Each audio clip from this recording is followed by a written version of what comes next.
This is the IELTS Listening test. You will hear a number of different recordings and you will have to answer questions on what you hear. There will be time for you to read the instructions and questions, and you will have a chance to check your work. All the recordings will be played once only. The test is in 4 parts. At the end of the test, you will be given 10 minutes to transfer your answers to the answer sheet.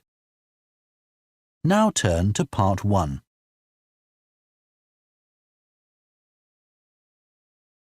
Part 1. You will hear a conversation between a dental receptionist and a patient. First, you have some time to look at questions 1 to 3.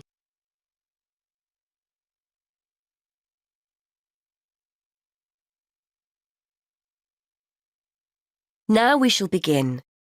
You should answer the questions as you listen, because you will not hear the recording a second time. Listen carefully and answer questions 1 to 3. Hello, Mr. Budley.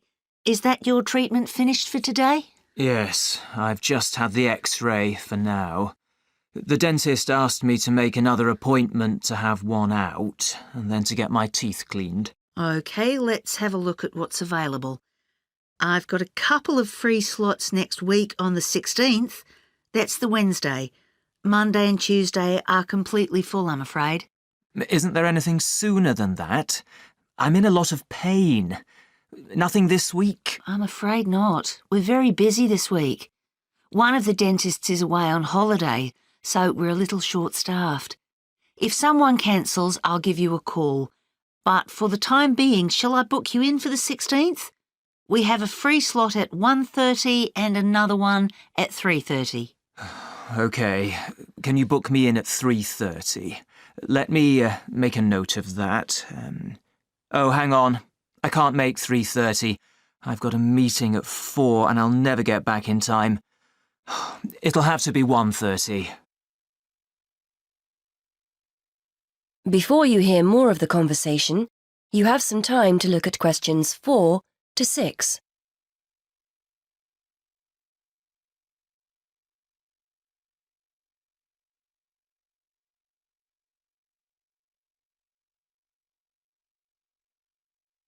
Now listen and answer questions 4 to 6.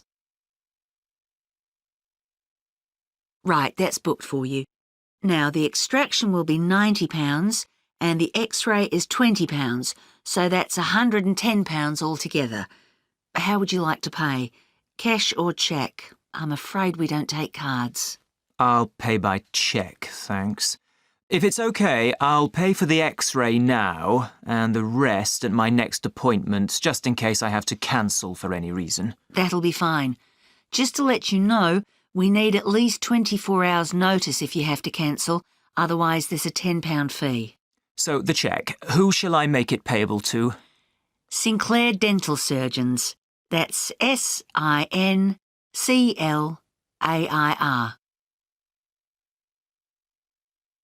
Before you hear the rest of the conversation, you have some time to look at questions 7 to 10.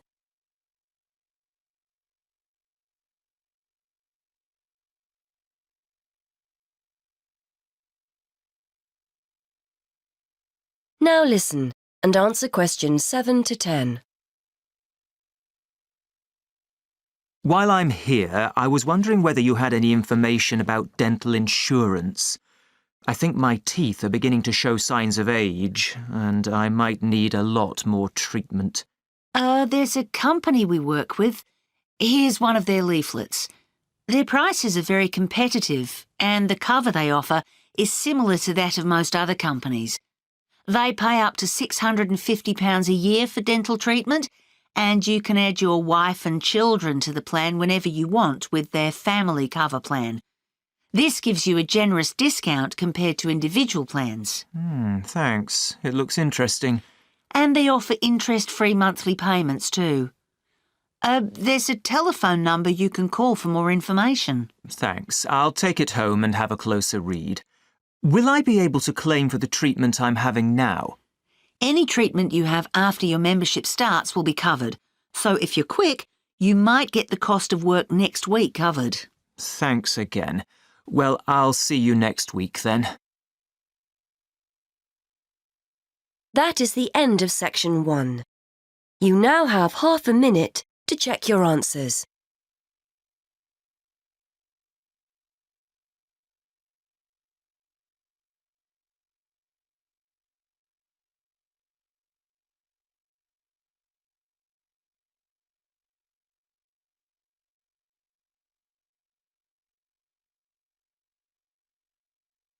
Now turn to section 2.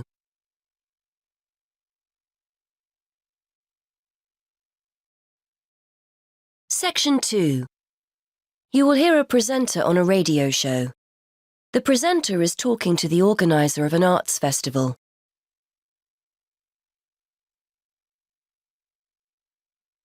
Now listen. Hi again. I'm joined today by Ben Knightley from the Media and Arts Centre. He's here to tell us about the launch of the city's Arts Festival. Hi, Ben. This year has a particular focus, doesn't it? It does, yes. This year we want to encourage more people who would not normally describe themselves as being creative to get involved with some of our many events and workshops. Not simply turning up as spectators, but to get involved themselves, to get their hands dirty, as it were. There's such a wide offering this year that I'm sure we'll have something to suit all tastes. Before you hear more of the radio show, you have some time to look at questions.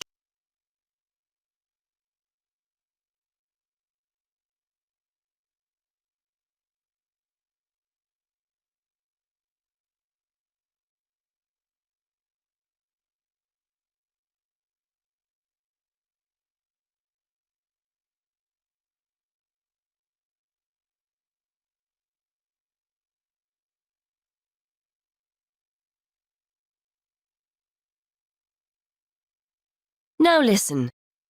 You were telling me earlier how beneficial being creative can be for us. Absolutely.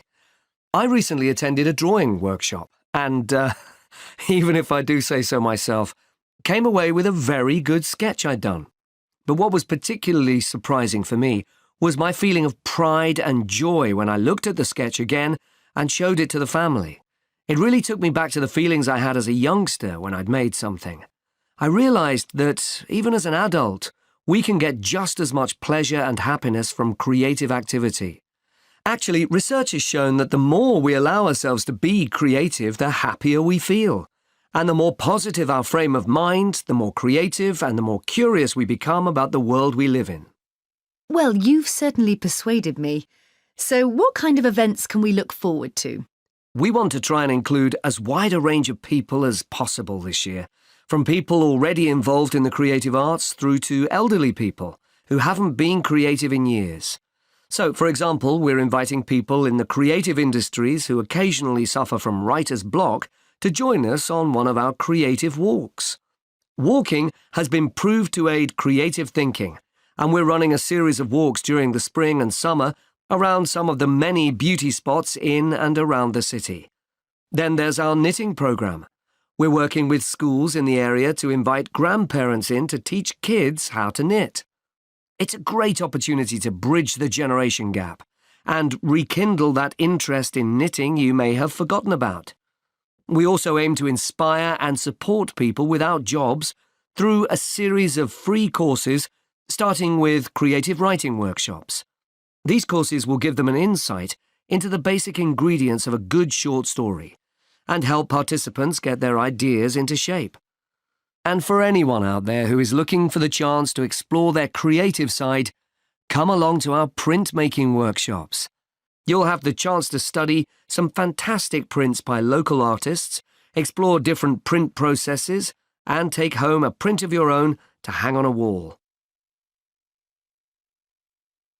Before you hear the rest of the radio show, you have some time to look at questions 18 to 20.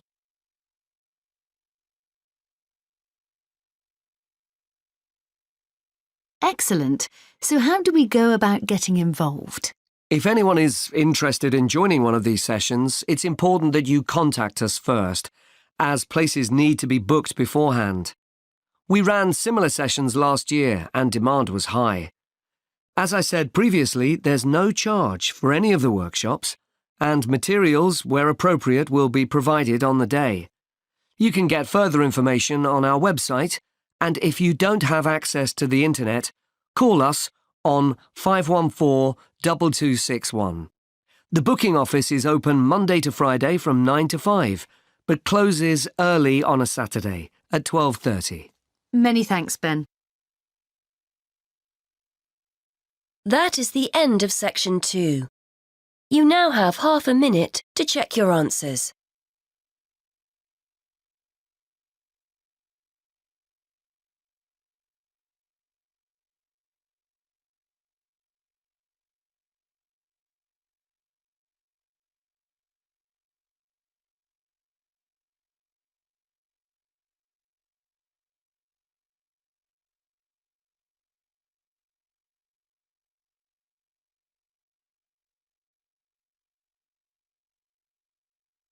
Now turn to section 3.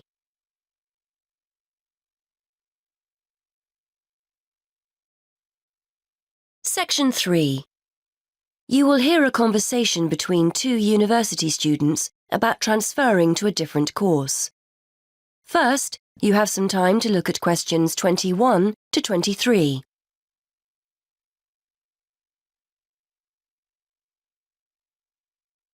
Now listen and answer questions 21 to 23. Hi, Graham. How are you doing? Hi, Judy. I'm fine, thanks. And thanks for popping round.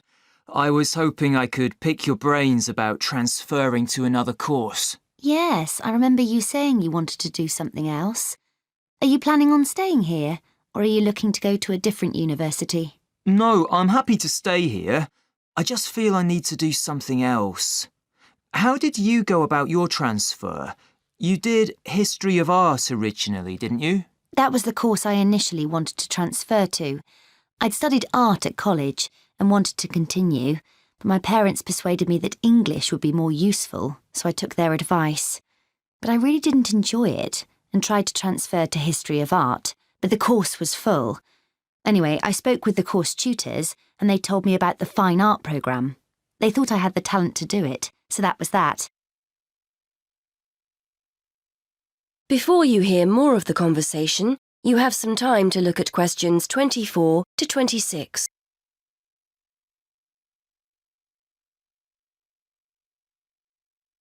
Now listen and answer questions 24 to 26. I see. How did your parents take the news? They were okay about it, really. They just want me to do what I enjoy, so everything's fine there. So you're hoping to transfer as well, then? Yes, I think I've given the German course a good try, but I'm not really happy. Most of the other students on the course seem to have at least one German parent, or they've spent a great deal of time in Germany, so their German is much better than mine. We get huge novels to read, and I'm still struggling with the first chapter while they're already finished and writing their assignments. I thought about doing a combined degree, German with another course, as the workload would be less, but in the end, I feel a complete change would be best. One of my other subjects at school was history, and I realise now I'm actually more interested in that. One of my housemates is doing history, and it sounds like a great degree, so I've decided to focus on that. Well, people do transfer, so it's not out of the ordinary. But won't you miss the opportunity to study abroad for a year? You spend year 3 in Germany, don't you? I know. Not only Germany, actually. You have a choice of Germany, Switzerland or Austria. That would be exciting, I know, but that's really the only thing I like about the course. And I can always do some travelling after I've finished my studies. I still don't know what I want to do as far as a career is concerned, so I think it's best I study something I enjoy first and foremost. Anyway, I thought I'd ask you about how you went about your transfer before taking it any further. Before you hear the rest of the conversation, you have some time to look at questions 27 to 30.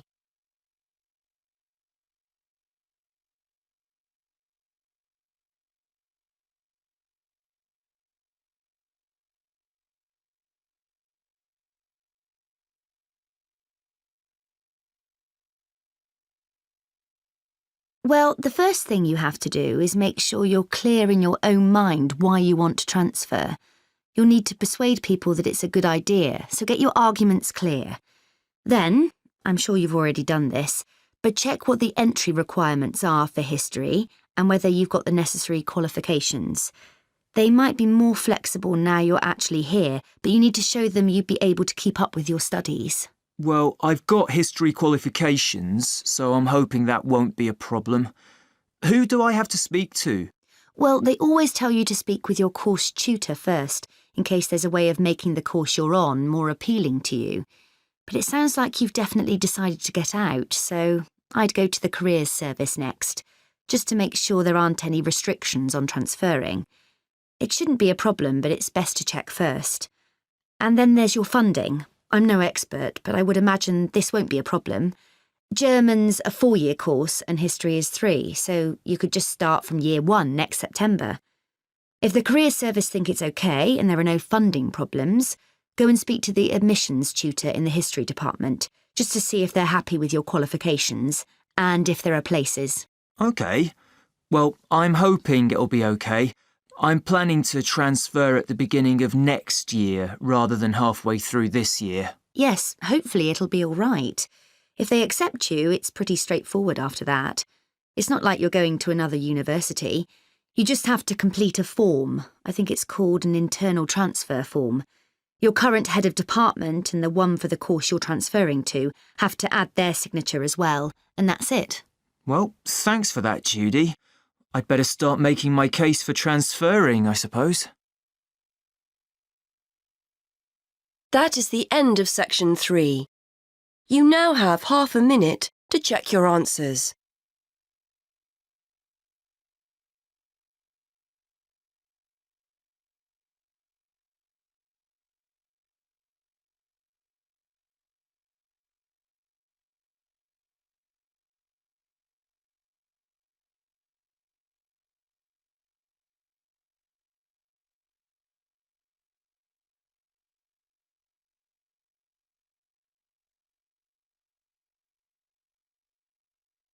Now turn to section 4.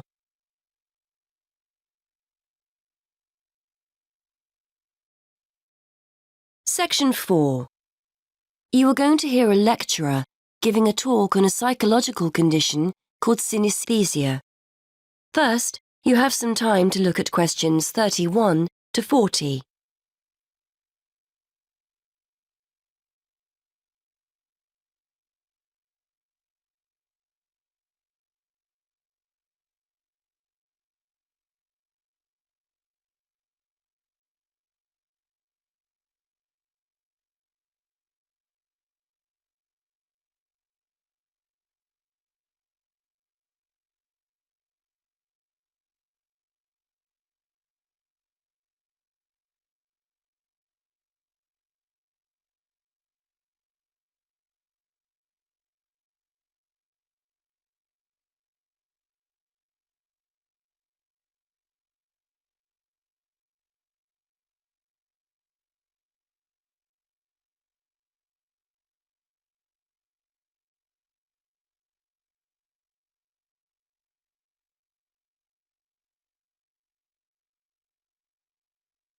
Now listen and answer questions 31 to 40.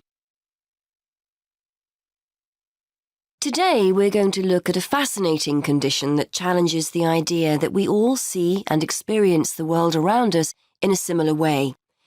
For example, what do you see when I mention a day of the week or a month?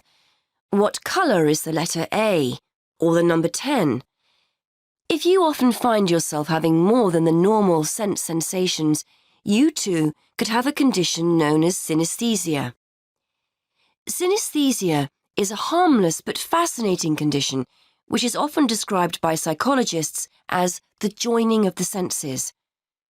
We normally experience our senses individually, so we see a colour or hear a word, whereas people with synesthesia will find two or more senses being stimulated at the same time by a single stimulus. Some people will see or feel a colour when they hear a sound. Others will experience a taste or smell when another sense is stimulated. This happens automatically. The sensation can't be managed. People often go through life unaware that they have the condition. A common response from individuals who learn for the first time that they have synesthesia is one of surprise to discover that other people don't experience the same thing. It's a normal part of life for them, and they will rarely describe the symptoms negatively. To estimate the numbers of people with synesthesia, one group of researchers sat people in front of a computer and showed them letters and numbers in black. Participants were asked to choose a colour for each character they saw. A small proportion of participants, namely those with synesthesia, consistently described the same characters as having the same colours. On the basis of the results, researchers were able to predict that synesthesia affects about 1% of the population. This number has been confirmed in other research. Synesthesia takes many different forms, but the most common is to see or feel a colour in relation to letters and numbers. It's commonplace for people to identify A with red, B with blue, and so on. Some people will actually see a colour, but in most cases, it's a question of feeling or sensing the colour. However, it's just as commonplace to see days, months, letters and numbers spatially, that is, in lines or circles, for example. People might say they see Monday up high, Tuesday just below Monday, Wednesday on the left, Thursday on the right, and so on. This doesn't mean that people with synesthesia always agree on what they sense. Two synesthetes will often argue over the colour of a letter, for example. But patterns emerge if a large enough sample of people are observed, providing clear evidence of this condition despite individual variations. Colour and spatial synesthesia are amongst the most common forms of the condition, but they are by no means the only way people experience it. One of the more interesting combinations is word-taste synesthesia. This occurs when words lead the person to experience tastes or certain taste sensations. So a person's name might have the flavour of a particular sweet. Places might be associated with the taste of particular snacks. Taste needs to be seen in a wider context here. The sensation may be a feeling on the tip of the tongue or at the back of the throat and will differ from person to person. Some researchers believe we are all born with the condition and that it's most prevalent in our early years, but it then tends to become less noticeable as we enter childhood. It's a fascinating thought that as infants we experience the world around us through our senses in a different way than as adults. However, testing this hypothesis will be challenging, bearing in mind the difficulty of getting feedback from young infants. Research also points to the fact that synesthesia runs in families. In fact, as many as 40% of synesthetes, as they are called, know of someone in the family with a similar condition. This won't necessarily be a close family member, and the condition may be traceable back to previous generations or to an extended family member such as a cousin or uncle. There is evidence that synesthetes are often creative and will often have artistic hobbies or interests. Researchers think this is not necessarily because synesthesia makes them naturally more talented in this area, but the fact that they have multiple sensory experiences generates an interest in, for example, art or music. So that's synesthesia. Apart from its intrinsic interest, for psychologists it's a fascinating indication that we may all experience the world around us in different ways. Once upon a time, these findings would have been regarded as highly subjective, lacking evidence, and not of any scientific worth. However, We now have a much greater interest in how the brain helps us make sense of the world, and the study of synesthesia is one way for us to discover more about this. That is the end of section 4. You now have half a minute to check your answers.